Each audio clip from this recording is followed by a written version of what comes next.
Aga nüüd läheme tõesti selle esimese küsimuse juurde. See on peaminister Kristen Michalile. Küsib Riigikogu liige Martin Helme ja teemaks on immigratsioon. Martin Helme, palun. Aitäh.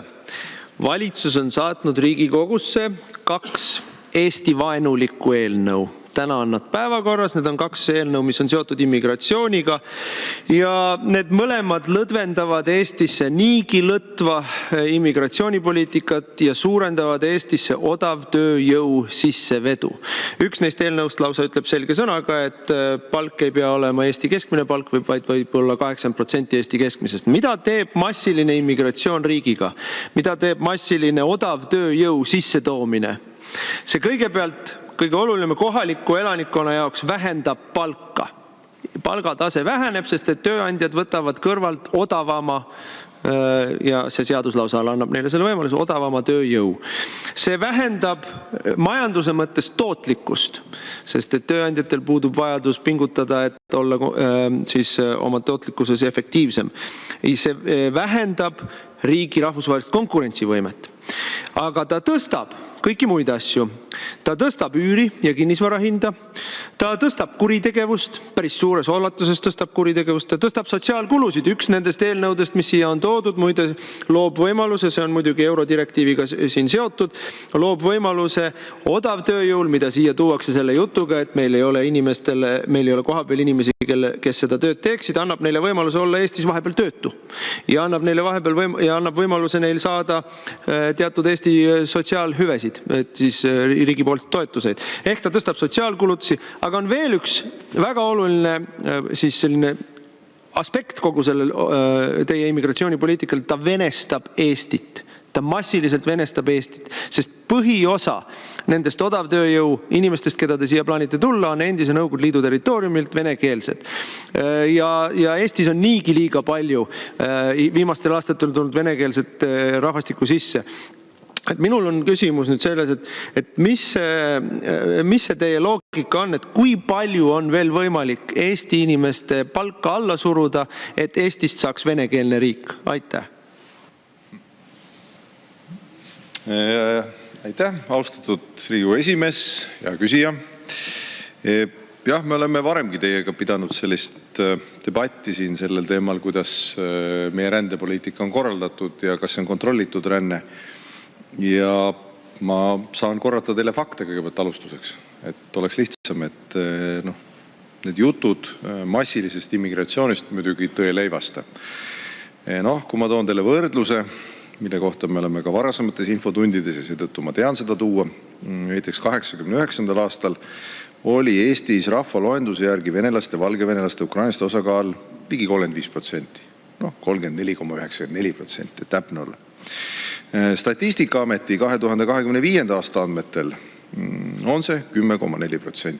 Nii et jutt Eesti venestamisest ei kannata isegi ilma prillideta faktikontrolli välja. Teiseks, Statistikaameti andmetel, see on nüüd seis 1. jaanuar 2026, Eesti rahvaarv oli 1,3 miljonit ja nii edasi.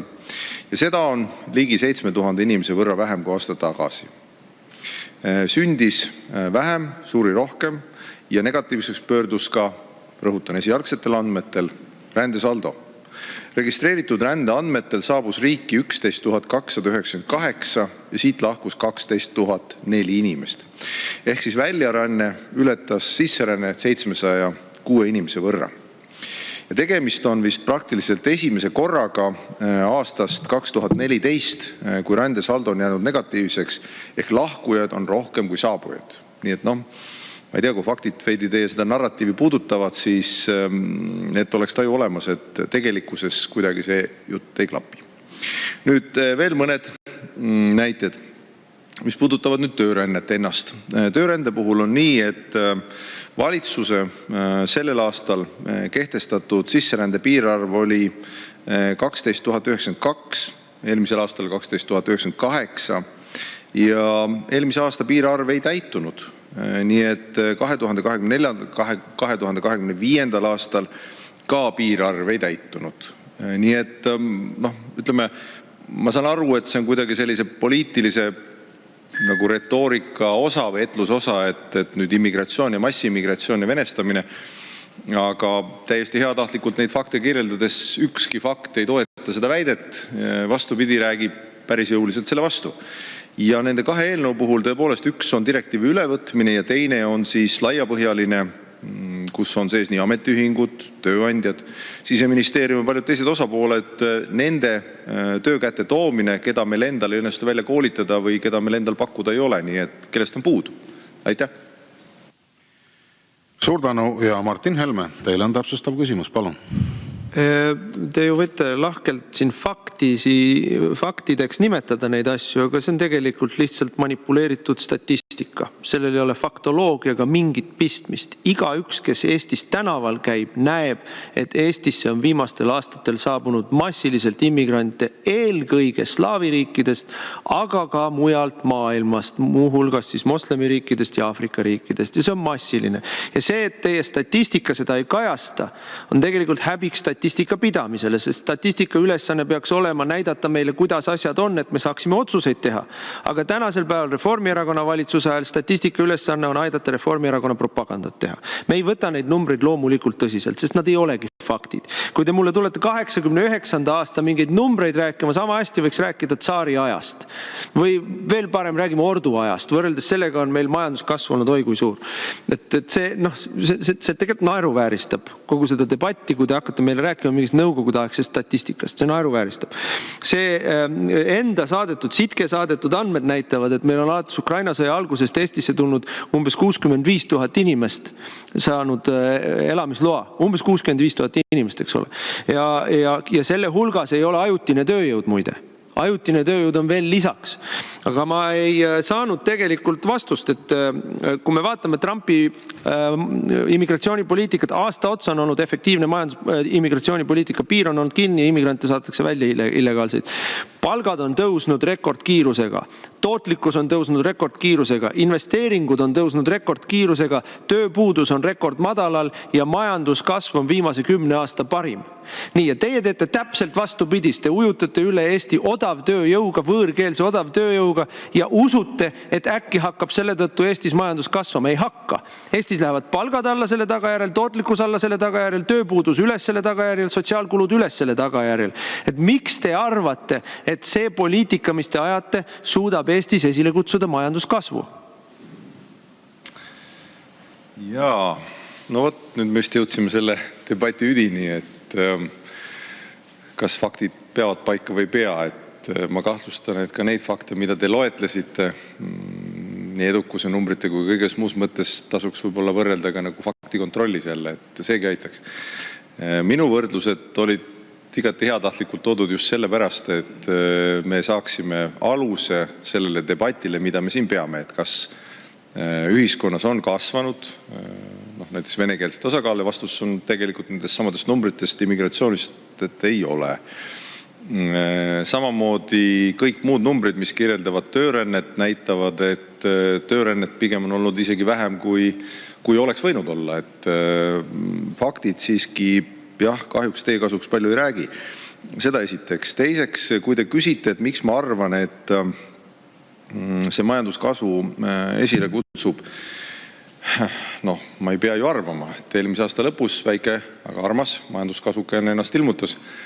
Ja selleks aastaks kommertspangad, kui te soovite jälle Reformierakonna käepikendus, Keskpank, kes ilmselt on Reformierakonna käepikendus, Euroopa Komisjon, kes tõenäoliselt on jälle Reformierakonna käepikendus, kõik nad prognoosivad, isegi Postimees, kes oleme ausad, on Reformierakonna käepikendus, et isegi kõik need arvajad, ennustajad, hindajad prognoosivad majanduse trende vaadates seda, et majandus hakkab kasvama.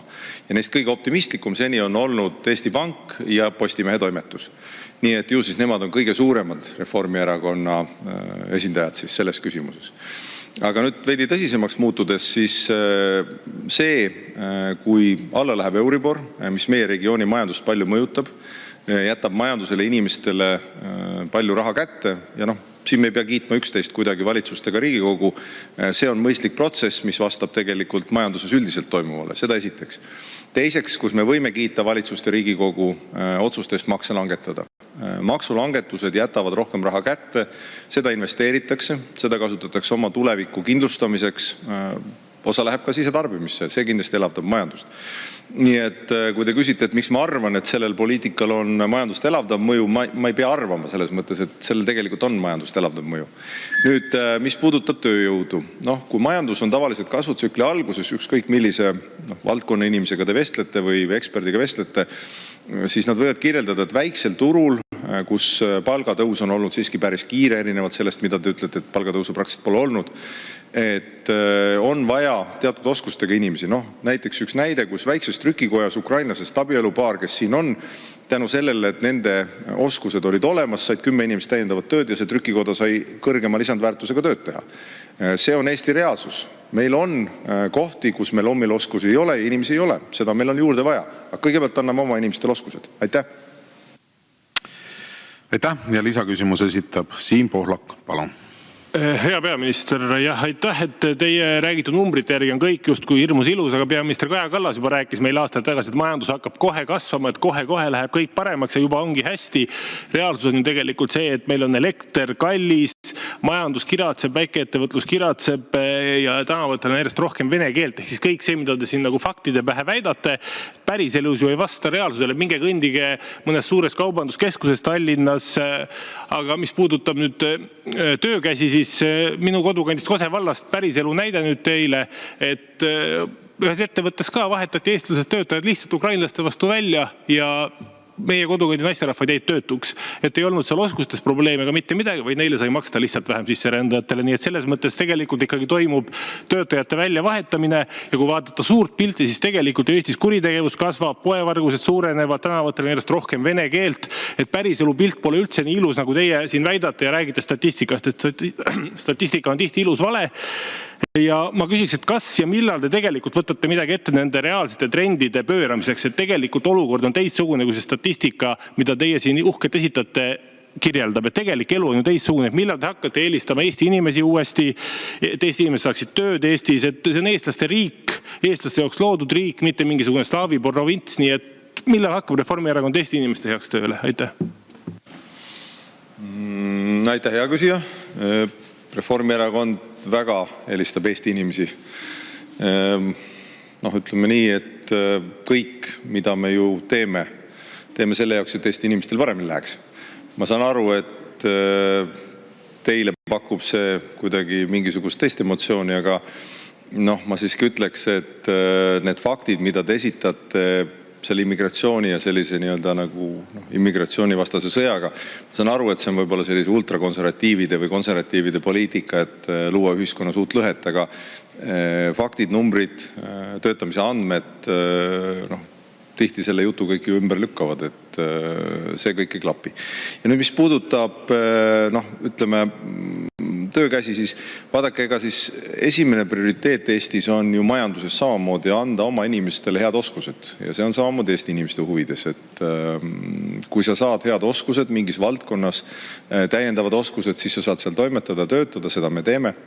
Aga kui töötururaportid, haridusraportid näitavad, et mõnes valdkonnas meil ei ole piisavalt inimesi minemas õppima, seda eriala või pole neid töökäsi selles valdkonnas mõne spetsialiteedi peale, siis kas peaks olema nii, et me paneme trükikoja kinni, kuna meil 2 inimest ei ole, ehk me leiame siiski need inimesed seda tööd tegema või mingi muu operaatori rolli peale. Nii et jah, seetõttu ma arvan, et otsite vastandust valest kohast ja numbrid tegelikult ikkagi kinnitavad seda, et ma saan aru, te fakti ei taha tunnistada, et see Statistikaamet on ka Reformierakonna käepikendus. Aga numbrid näitavad siiski seda, et meil majanduse kasvutsükli alguses on kindlasti töökäsi teatud erialadele vaja. Meeldib see või ei meeldi.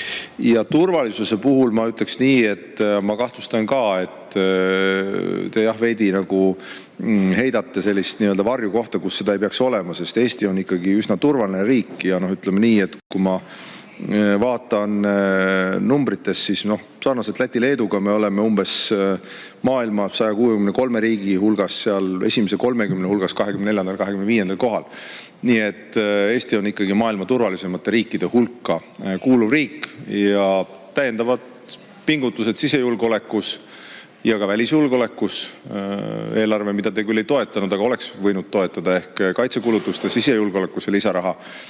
Selleks ongi ette nähtud, et Eesti püsiks turvalisena. Aitäh! Suur tänu, lugupeetud peaminister, ja sellega lõpetame tänase esimese küsimuse käsitlemise.